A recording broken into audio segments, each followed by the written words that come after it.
And that worked wonderfully for me. That was a great, great developing thing, that thing to go home. And I even remember the curls playing, which was a term for young teenage kids, and playing the games and playing in those wild games that they played, and indiscriminate types of games. I wanted to take home what I had learned here and give them to the curls and let them play some new games. Anyway, to make it very short, and it gets long, I'm sorry I get so windy. What happened in that normal course of events, and this is a span of years, one of my non-physical friends, this inspect type, which is short for intelligent species, which to me always equated to a non-human. Well, somebody laughed anyway, good. This whole process of going home was so important to me that I didn't know how to be sure to get there. So this inspect taught me what I have labeled in my loose terms the quick switch method, which is a simple means of you're here and you want to be there, so it's like stretching yourself like a rubber band to where you want to be and letting go here and snap, you're there. It's that simple. And he taught me that in this one run, and that's how I first learned that. And with that method, sure enough, there I was. I wanted just a quick visit. I hadn't been there for years and years in my physical life. I wanted just to reinforce it, to feel what it was. I didn't want to stay there. I just wanted to feel it. Sure enough, the quick switch works and clicked. There I was in the beautiful rolling clouds. There was the constant change, the kaleidoscopic change in color. And here was the music flowing in and around like that. And I lay back and just reveled in how beautiful this was, how wonderful, how enchanting. It was exactly as I remembered it. And I thought, this is indeed worth going home for. And as I lay there, the thing that has always been, quote, successful, and I must have said it to you earlier, that gets into my act is my analytical left brain gets into the act and does something, and that's the only reason that I can make things work. And it, as I was lying there, reveling in this and wallowing in it, my left brain triggered something like a little itch. And I said, what's that? And after a little bit, a little itch again, and I thought, something wrong? And I looked and felt these beautiful, bubbleless, rolling clouds and watched them. And after watching them consistently again and again, I was startled because there was the itch, click. The same pattern was repeating itself. What I had seen, quote, 2 minutes earlier or 2 eternities earlier was back again. It was like an endless loop of this patterns and colors moving like that around. And I watched it again to be sure that it was in a loop. Exactly the same roll going here, went around, and here it comes again. And I thought, damn. And so my itch got bigger, and I listened to the music, and carefully, and here's this, and it went around, and here's all a bunch of others, and again, or a certain time later, I said, oh, excuse me, shade. Yeah. And then I said, I'll give it one more shot. I backed out of the clouds and the music and went down to where the curls, young kids as it were, little vortices of energy, were playing. And I pulled out of my bag of tricks and says, hey kids, how about some new games? And they looked at me with this, new games? Who would want to play new games? They said, oh, these are new, they're fast. We don't want to play any new games, get away from us. And they went on playing their Super Crack the Whip and everything else like that. And I couldn't get them to play. And I stuck my games back in my bag, as it were. And then this great realization came to me, and it was a shock because it was a cumulative thing. I couldn't go home. There was no question about it. That I couldn't go home because I didn't fit anymore. The glove that I was had become, the hand would not fit that glove of home. It was a great, deep sadness that I realized I could not go home. Conversely, with that same realization, I also knew why I phased out of KT95 and came here. A very simple reason. Can you gather a reason quickly was? I was bored. I was bored. I wanted change. I wanted progress, something other than playing games or lying in the clouds. And it was a very, very deep sadness that held me for a long time, perhaps 2 or more, 3 years maybe, where I didn't have any particular goal because it was a lost dream, as it were. Recognition that I couldn't do that. So naturally, one reaches out and grabs for something else, and this inspect, short for intelligence, species friend, I thought that's what I would like to become, one of the inspects. I have to become that. It's important that I become that because they are what to me were godly. They had all the attributes that seem to be, and also then to reinforce that, I said, well, could I get into your inspect land or your inspect state just a little bit? And she said, oh, sure. And he took me over to this place, and here was this flow of intense warmth, friendliness, love, beings moving in this direction. And they were all heading for this inspect land. And I think I wrote about that in Far Journeys. And that became my goal immediately from then on because of the tremendous sense of unity that was expressing itself within that flow moving into inspect land. So from that moment on, I decided joyously I'm going to be an inspect. And the continuing relationship with this being did not denigrate it. In other words, it was if that was sort of accepted.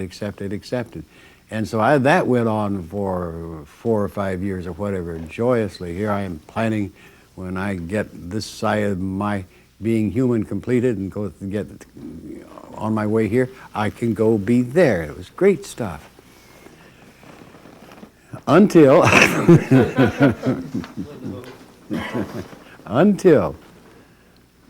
on one, I got to remember my process at that time was pretty simplistic. I found that the easiest way for me to phase out and be in this OB state was at 3 o'clock in the morning, go through a couple sleep cycles, and then I'm awake, I'm rested, and I'm totally relaxed. It's absurdly easy and will be for you if you want to play in that field. It's simply to roll out of this. It's so simple you'd be surprised. Go to 21 and you're there. It's so simple. And it's at 3 o'clock in the morning. Everything's quiet, the phone's not going to ring, all sorts of excuses. No cats on the bed, all sorts of stuff. So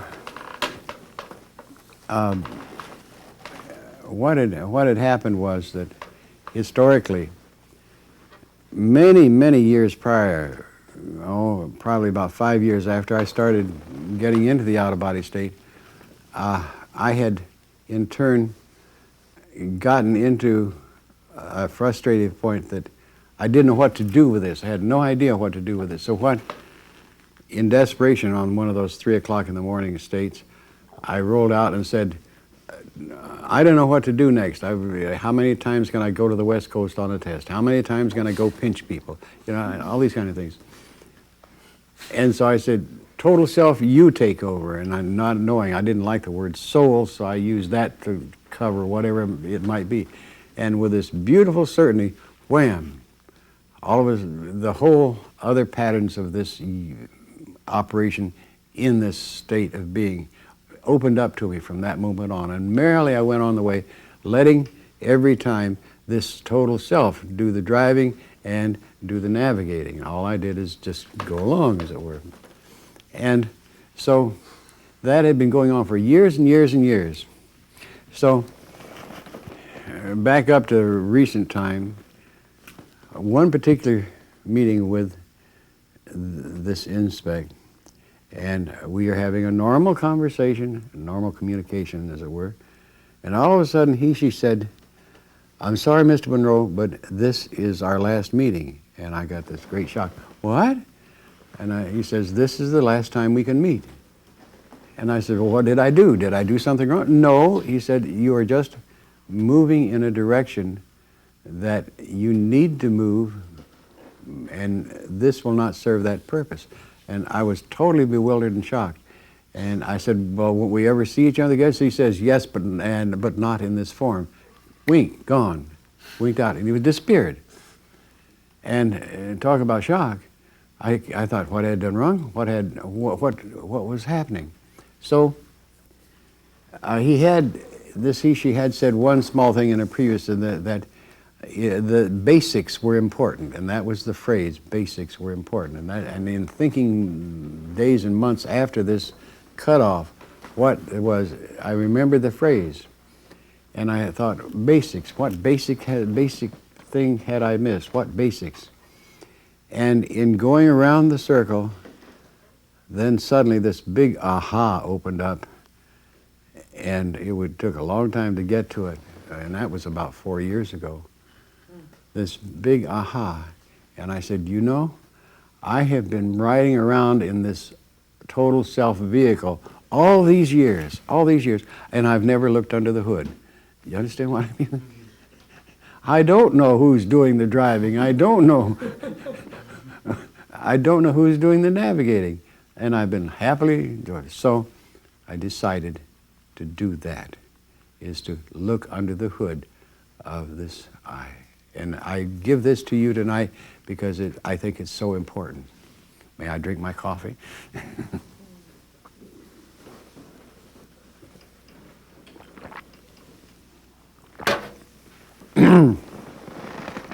Why is this important? Because you're in 21, and this is the opportunity for you to play. We all like the tendency to move outward and perceive externals. One of the key things tonight, that I think you can do is know yourself first.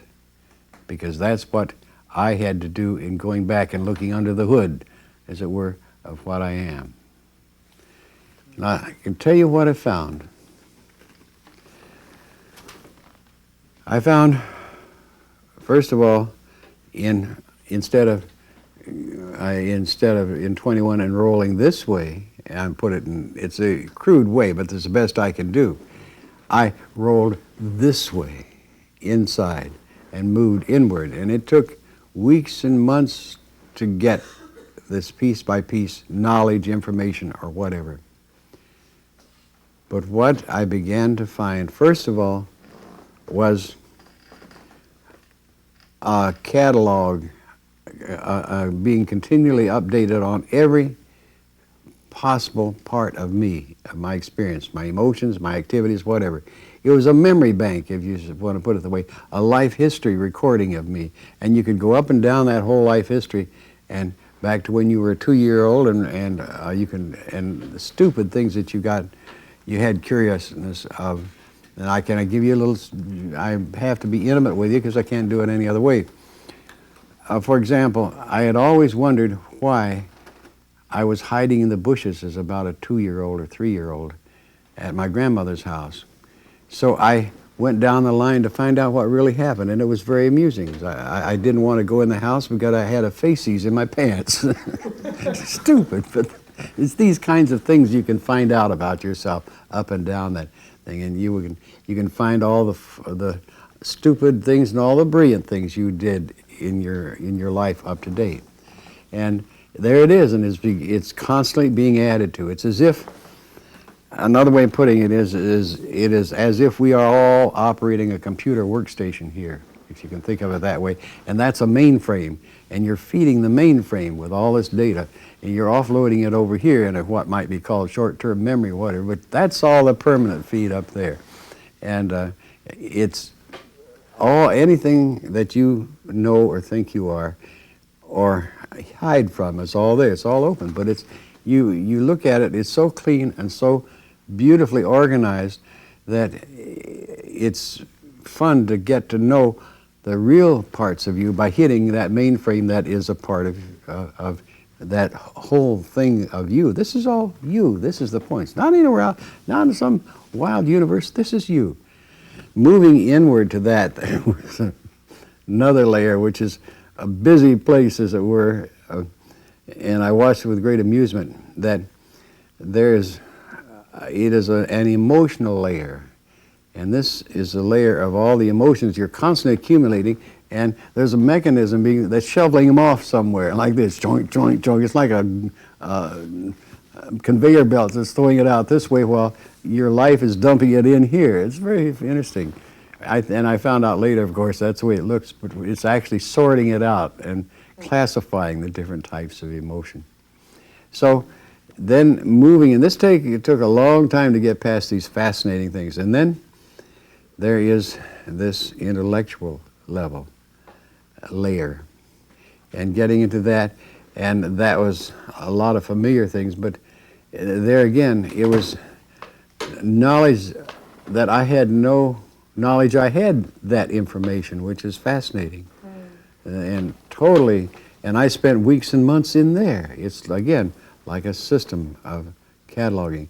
And beyond that is where I really found there was like a barrier there, and like a wall. And the wall had been pierced, and I later found out how and why, but it was as if there was a form, a crack in this wall, a hole, where it was humanoid in shape, and the shape of me, my physical self. It was very funny. And there's a long story about how that happened, but that's another part of it. And that, I suddenly, one afternoon, had the courage to go in, and what did I find? It was astounding.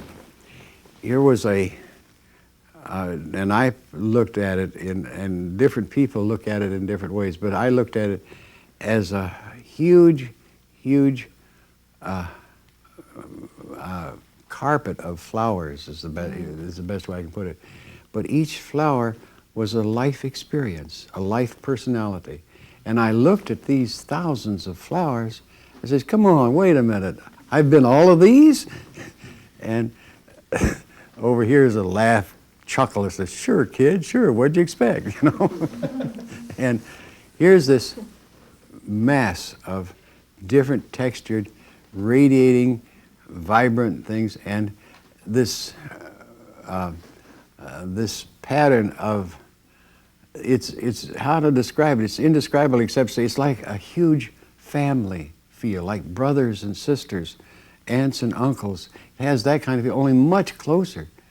And there's this total intercommunication with all of these in the sense that they know you, and as you begin to work and go touch one of the flowers, which you soon find out is a face, hi boy, and the joy that you have finally recognized this. And that was reflected in, I look and I say, so this is what it's all about.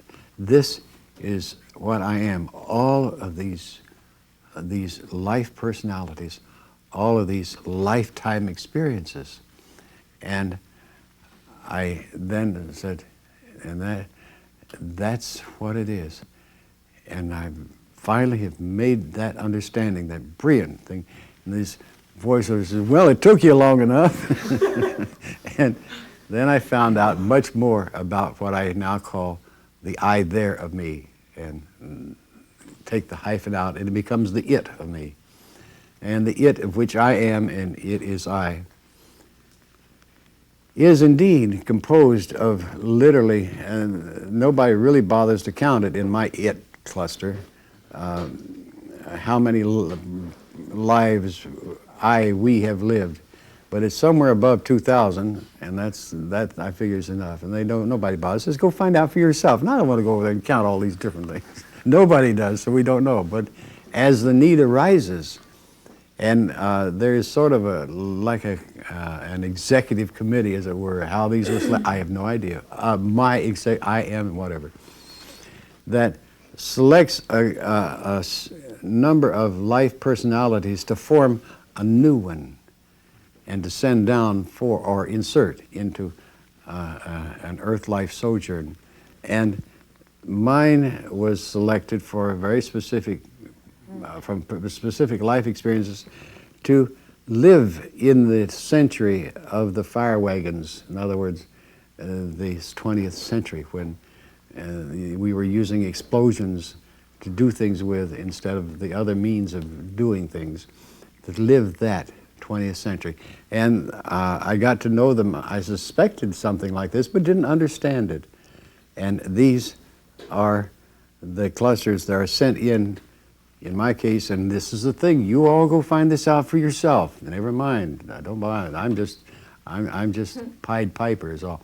But this cluster, I've recognized symptoms of this when I got to know it. It says, oh yes, and now I got to know them very well. But there are around 5 that are dominant, but they've melded together to become what I am. And I use them I have used them unconsciously or automatically as I have lived through this life. And I like to use another way of putting it, but they are different kinds. And I now suspect, we flicker from those one to another as needed in our life, or as we get to them.